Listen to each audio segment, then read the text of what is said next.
the news. The Premier, Dr. Zamani Soul, has received and accepted the resignation of the MEC for Health, Mr. Maruping Likwini. Following this resignation, the Premier has appointed Ms. Mase Manopole as the acting MEC for the Department of Health until the Premier appoints the MEC for Health. The Premier wishes to thank Mr. Maruping for being of service and wishes him well in his future endeavors. In an opinion piece submitted to Horizon Media, local businessman Mr. Melvin Jangis, a member of the Greater Sansabani United Business Chamber, reflects on his personal experiences and memories of Beeshoek Mine, tracing his connection with the operation from childhood to the present day. There is a deep sense of sadness and uncertainty surrounding the announced closure of Beeshoek Mine in Postmasburg. Across the media, business circles, and within our community, conversations revolve around the economic void this will leave behind. Undeniably, the mine's closure will result in job losses, reduced business activity, and a general economic slowdown, and we as the local business chamber will feel it across all fronts. Yet, it is important that we also reflect honestly on the history and legacy of this iron ore giant. Beeshoek Mine was born in the era of apartheid, built on the hard labor and sacrifices of black workers. Decades later, despite the new South Africa, much of its structure and culture remained unchanged. For many of us who grew up in Postmasburg, Beeshoek symbolized both opportunity and exclusion. I still recall, as a young person in 1993, living for a time in the miners' quarters.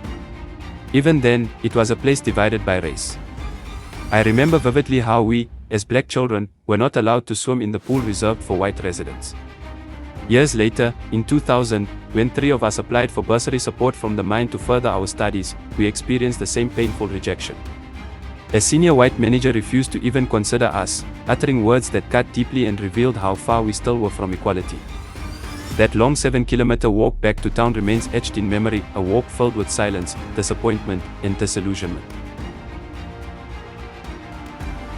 For decades, Beeshoek Mine extracted the wealth of our land, billions of rands worth of minerals, yet Postmasburg's people have seen very little of that prosperity.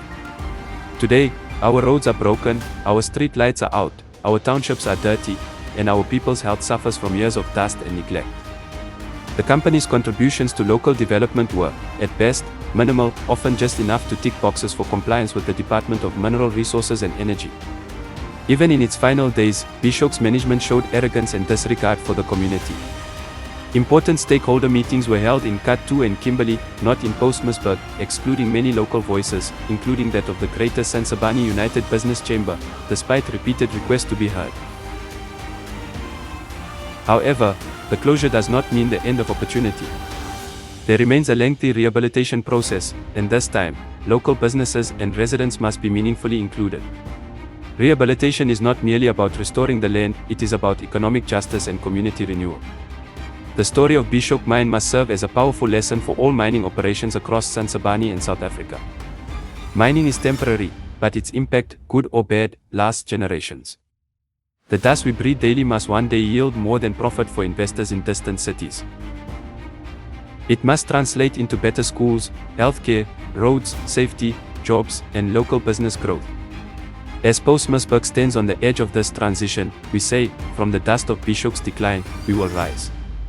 We will no longer be the forgotten town that fuels other people's fortunes.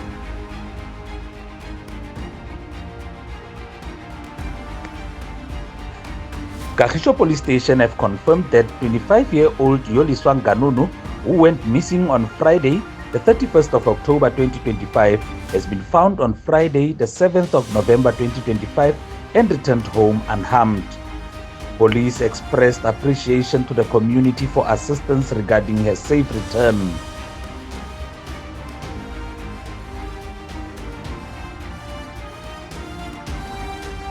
This news bulletin was made possible by our advertisers understanding the role of independent community journalism.